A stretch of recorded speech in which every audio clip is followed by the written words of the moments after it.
petit peu plus de 6h30. Je viens de dire au revoir à mon frère et à ma maman. Ma maman a son vol ce soir pour la France. Et moi, je repars demain matin pour Chicago et après Los Angeles. 그거 알아 눈빛만 봐도 막 떨려. Salut tout le monde, c'est Marianne Oulala. Aujourd'hui je vous retrouve pour le dernier vlog de Montréal et donc je vais vous montrer ce que j'ai fait les 2 derniers jours.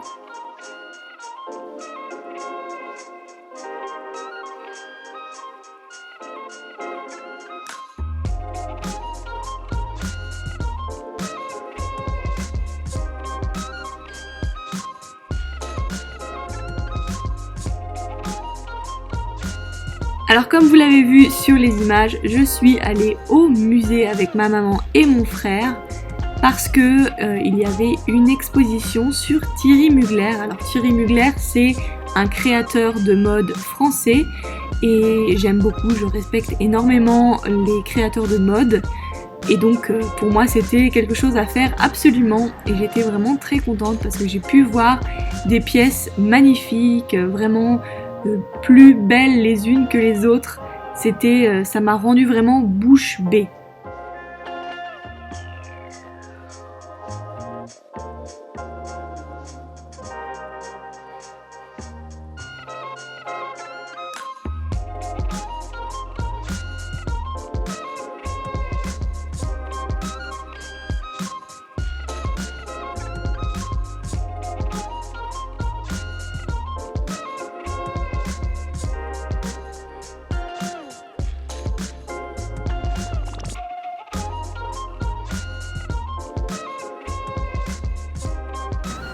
Hello. Ça fait longtemps. Je suis désolée pour ma tête. Je suis désolée, vraiment désolée. Il a plu aujourd'hui à Montréal. Il fait très humide et c'est pour cela que j'ai une tête de tarée. Je suis dans un nouvel Airbnb. On était dans un Airbnb qui était une chambre en fait. C'était une chambre dans un appartement avec plusieurs personnes. J'ai changé pour cet appartement là qui est quand même vachement mieux. Je suis toute seule et j'ai l'appartement pour moi toute seule, donc ça c'est vraiment cool et il est bien situé, donc c'est vraiment très très cool. J'avais une réservation pour ce soir dans un restaurant que j'avais vraiment envie d'essayer, mais j'ai mal aux pieds, j'ai mal aux jambes, j'ai des crampes dans les jambes, je sais pas pourquoi. Je sais pas si je vais y aller. Je vais peut-être leur téléphoner pour dire que j'annule. Et voilà, c'est ma dernière nuit à Montréal. J'ai pas vlogué, j'ai pas fait de photos, j'ai vraiment rien fait.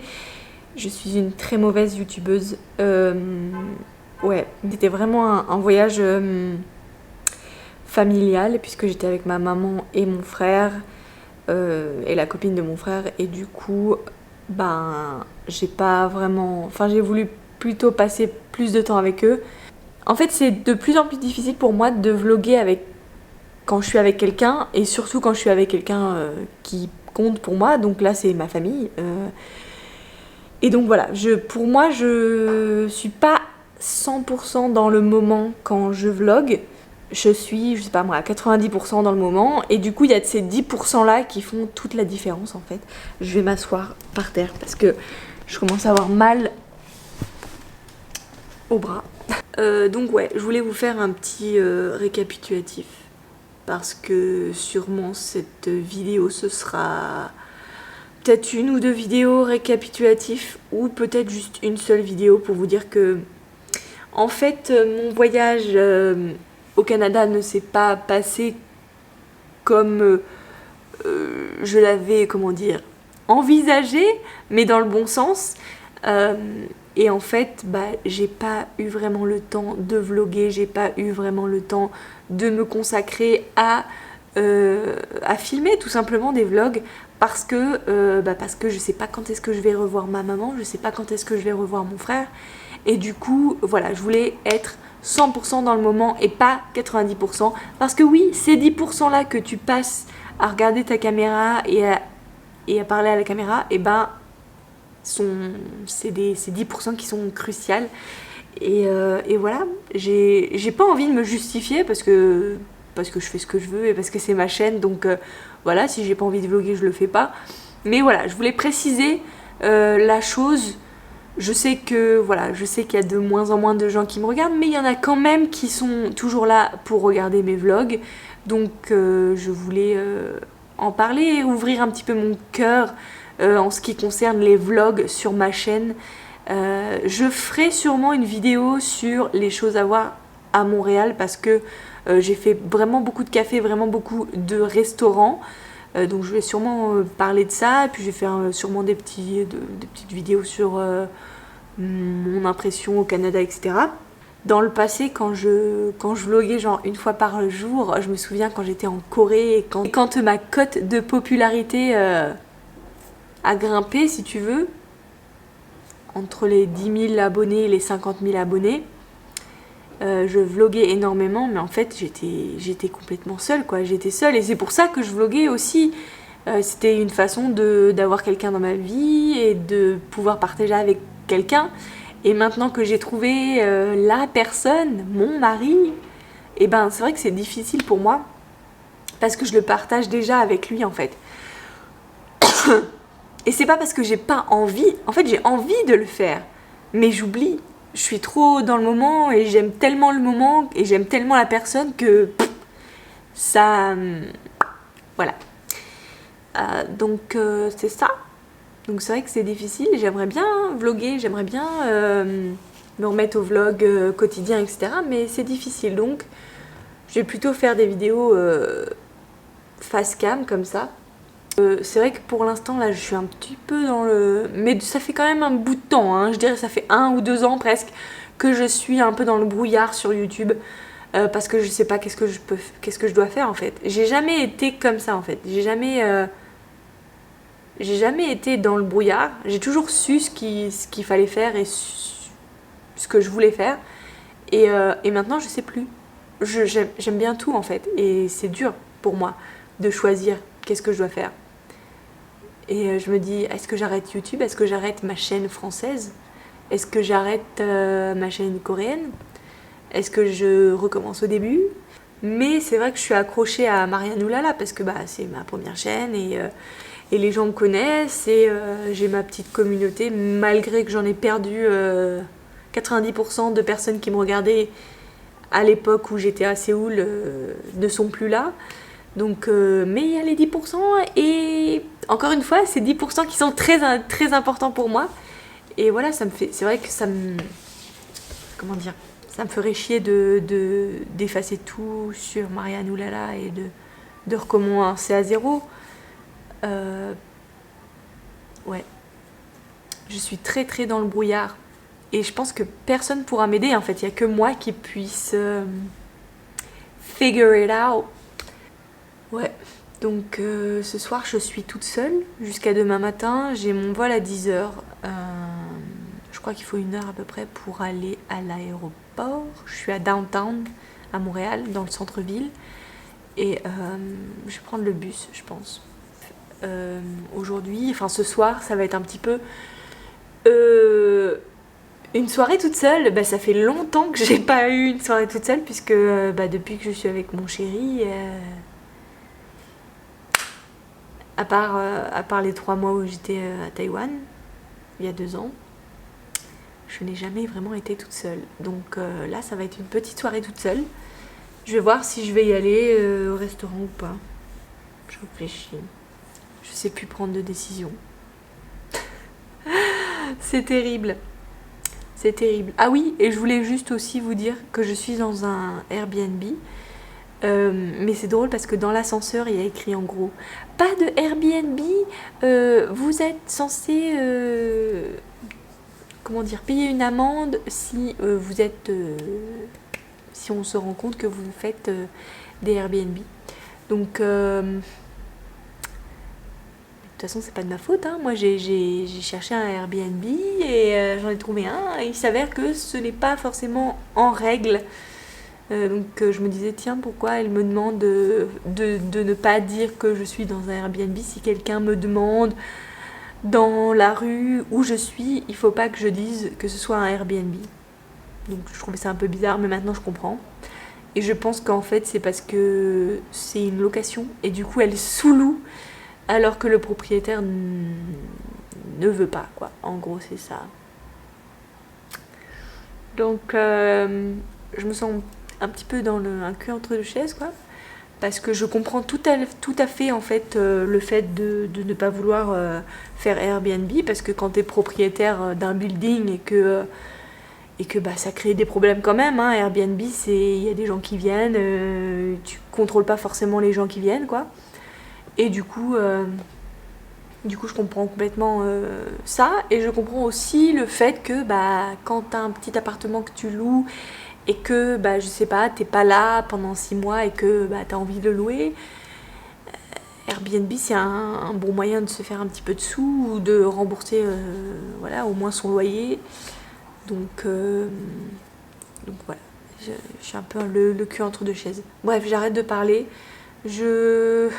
On se revoit tout à l'heure de toute façon parce que je vais être toute seule, donc je vais avoir du temps pour vous parler. J'ai donc décidé d'annuler le restaurant que j'avais réservé parce qu'il est super loin et j'ai trop mal aux chevilles, j'ai trop mal aux pieds, etc. Donc il y a un restaurant, une chaîne qui s'appelle Cooper Branch, qui est un restaurant vegan, une chaîne de restaurants vegan, et en fait bah, j'aime bien. J'y suis allée 2 fois ou 3, je sais plus, avec mon frère, et j'ai vraiment beaucoup aimé. En fait leurs sandwichs sont vraiment très très bons.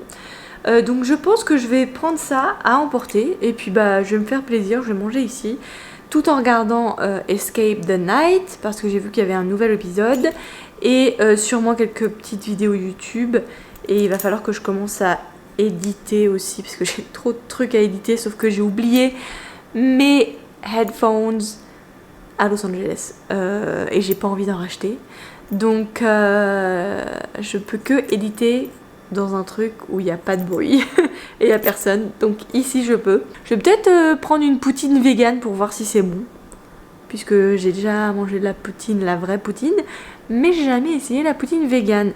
Est-ce que ça va être pareil? Je ne sais pas. Je vais aller au McDo pour voir s'il y a des spécialités canadiennes. On va voir. Bon, ils ont de la poutine. Sinon après, je crois pas. Peut-être ça. Ah non non. Oh well.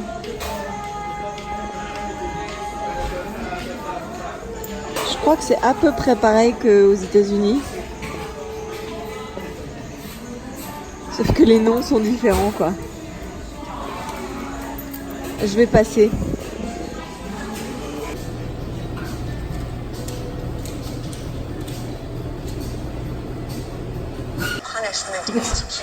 J'ai plus de batterie, donc je regarde sur mon téléphone. Et j'ai pris un falafel. J'ai pris un falafel, un roulé falafel et une poutine vegan. Voilà. Donc je vais goûter ça et je vais vous dire si c'est bon.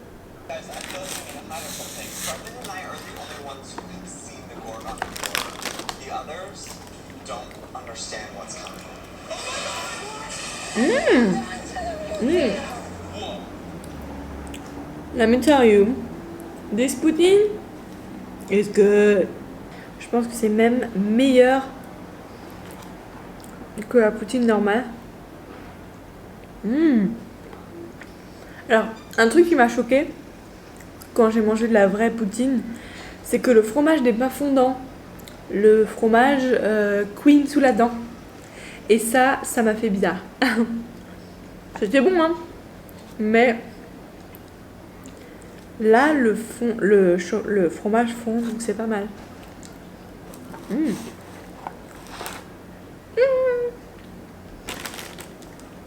Et maintenant, le falafel.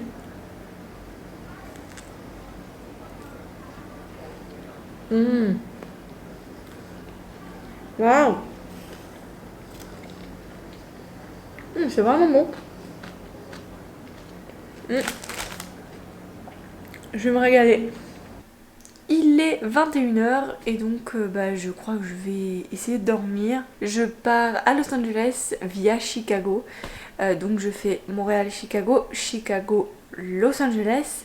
Montréal-Chicago ça met 2h30 et Chicago-Los Angeles ça met 4h30. Et j'ai 1h30 d'attente entre les deux. J'espère que ça va bien se passer. Et c'est tout, on se voit demain matin. Bye. Hello, il est presque 7h et je vais partir pour l'aéroport. J'ai eu mes règles ce matin, donc j'ai un petit peu mal au ventre. Est-ce que je suis la seule? Quand j'ai mes règles, je suis ballonnée et on dirait que je suis enceinte. Oui. Il pleut aujourd'hui. Je pars de Montréal. J'ai trop faim. Et il pleut.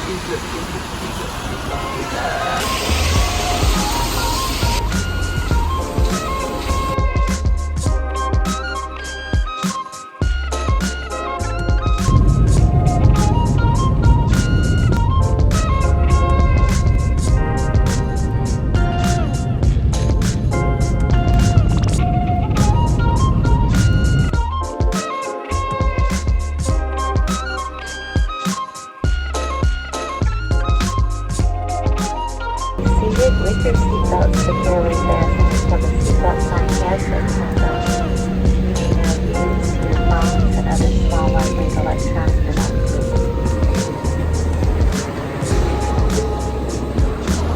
Bon, je suis à Chicago et maintenant je me presse pour aller prendre mon avion. Normalement il y a 1 heure donc ça va, je suis à l'aise.